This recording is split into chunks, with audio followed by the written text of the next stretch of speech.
Hello, welcome back. In today's lecture, we're going to talk about this concept called constraint optimization. So you want to make sure before you take this class, you're familiar with how to take derivative of with matrices and vectors, all right, and you know how to find a closed form solution. So previously, in our previous class, we've learned some basic optimization techniques. Specifically, we saw problems that look like this. We're trying to find the W to plug it into the function that minimizes the outcome, the result of this function. Right? This is what this notation is, and we've learned this like previously, and so this notation should not be a surprise. Now, this type of problem is called the unconstrained optimization. The one that we have been seeing so far is called unconstrained. And we've learned that with unconstrained optimization, we simply have to run gradient descent or the closed form solution, and we can basically solve this type of problem. Today, we're going to move on to a more complex type of optimization called a constraint optimization. An example of a constraint optimization looks something like this. So the idea is you're trying to find a W that minimizes this function, the output of this function. However, it is subjected to such that W multiplied by some vector has to equal to 1. Now, this symbol here is essentially just 1 1. So it's saying that W1, W2, when you multiply down together, W1 plus W2 has to equal to 1. So you're trying to satisfy this constraint while minimizing this. And that's hence it's called constraint optimization because your solution is being constrained by some kind of condition. Okay. Now, there are two type of constraints. One is called equality, and other one is called inequality constraints. And here's an example. Over here, we have this is the function we're trying to minimize. So we're trying to find an x that minimizes this result, right? So x is, for this case, is a two-dimensional vector such that x times x transpose x, it has to be less than or equal to 5. So notice this is an inequality. So it's not this. And over here, it's saying that x times b has to equal to 4, where b is equal to some vector. So this is an example of an equality. And over here, it's saying that x1, x2 has to be greater than 0. So that's another inequality. So when we have constraint optimization, there are two types of constraints. The ones that are defined by inequality and the kinds that are defined by equality constraint. Okay? So you can simultaneously have multiple equality and multiple inequality. See, there's multiple inequality and multiple equality in a single problem. It could be this has to equal to that, that has to equal to this, and that's essentially the constraints. It turns out that a lot of machine learning problems are constraint optimization. Later on, you're going to learn PCA and LDA, and notice how they're trying to minimize some kind of function such that V, the solution V, has to meet some kind of constraint. Okay, now this right here is an example, but the most general form you can look into constraint optimization looks like this. Whenever you have a constraint optimization problem, your first step is to try to fit that constraint optimization problem into this form. So over here is saying that you're trying to find x that minimizes some kind of function, such that you have a set of inequality constraints. So G1, right, the first function, G2, the second function. And it's a key here. Let's say you have a constraint like x x transpose x is less than 5, right? So this is the constraint, right? But when you're trying to fit these constraints into the general form, what you want to do is x transpose x minus 5 is less than equal to 0. You always want to set it to be less than equal to 0. Because once you put it in this form, we can do other things to it. Okay, so it's very important. And over here, the equality constraint, you're also setting it to 0. So if you have something like x minus x has to, I don't know, equal to 6, for example. Well, you want to set it to match this format as well, implying that you want x minus 6 is equal to 0. So you just want to massage all your constraints so it looks like if it's inequality, you want to set it to always less than 0. If it's equality, you want to set it to be equal to 0. Now, I haven't taught you how to solve this. But with constraint optimization, for simpler cases, you guys should be able to figure out with just substitution. So over here, here's a very simple example, right? Take a moment and see if you can solve this. Okay, pause the video, and then I'm going to move on to the solution. So hopefully that was not hard because it's saying that this has to be satisfied. X1 plus x2 has to equal to 1. This implies that x1 must be equal to 1 minus x2, right? X1 must be equal to, I can just move this here, x2. So if that's the case, then we can plug x1 into the original equation. So it's over here, right? X1 is equal to 1 minus x2. So I'll plug 1 minus x2. And then I expand it with a square. And then I just multiply everything out. Now, notice what we have now is a function only with x2. And if that's the case, when we're trying to find the optimum x2, it's pretty easy. We take the derivative of this and set it to 0. So we take the derivative, set it to 0. And this essentially implies that it tells us that the optimal x2 is 2/3. Okay? Now, in constraint optimization, what we like to do, like let's say we have x2, we like to put a little star on top of it to tell us that this is not just any x2, this is the optimal x2, right? So the star tells us that it's optimal. I should have put a star here. Okay. Anyways, so once we know x2, then it's easy to find x1. If we know x2, then we can find x1 pretty easily, which turns out to be 1/3. And the problem is solved. So this is a very, very simple example of a constraint optimization problem. And unfortunately, this only really works if you have a small and simple problem. If you have more complicated problems, you can't really just use substitution anymore. It gets harder and harder.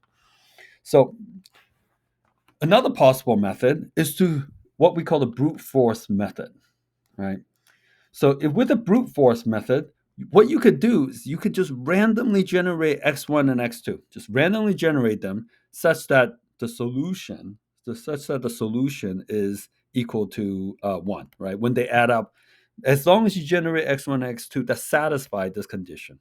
So you just keep generating them. And let's say you generate, every time you generate x1 and x2, you just plug into the function. And if you do that like a million times, you pick the x1 and x2 that give you the smallest output, and that's it, right? So that's called a brute force solution. So over here is the code. I basically randomly generate x1, and since 1 minus x1 is equal to x2, so I can now have x1 and x2. So I'm just randomly generating them, and I put it into a function. All right. After I put in the function, I calculate the output. So as long as the output is getting smaller than the previous one, then I keep printing it out. So you can see that I just keep print out function values that are smaller, smaller, smaller. And I ran it 3,000 times. And we got the same solution. X2 is equal to 2/3, which was roughly right here. So basically, if you can either do substitution and just plug it in, um, substitute, or you can do brute force method using computational power to just compute a gazillion things. Both of them will allow you to get the same solution. Unfortunately, both of them only work for relatively simple problems. If it's not too simple, like if you have like more complex, higher dimensional problems, then it's very difficult to find because every time you increase the dimension, it's like a lot of solutions you have to look through. So okay, so these are the two basic ways we can solve the constraint optimization. However, like I said, they only work for simple cases. So given these difficulties, we invented, not we, but mathematicians, we have invented this thing called Lagrange multipliers, right? So this was discovered, this approach. The standard approach, and this is the standard approach in optimization theory on how you deal with constraint optimization. And it is called the Lagrange multipliers. The idea is that you simply convert the constraint into objectives. Okay? So if you can just convert them and then you can solve them together.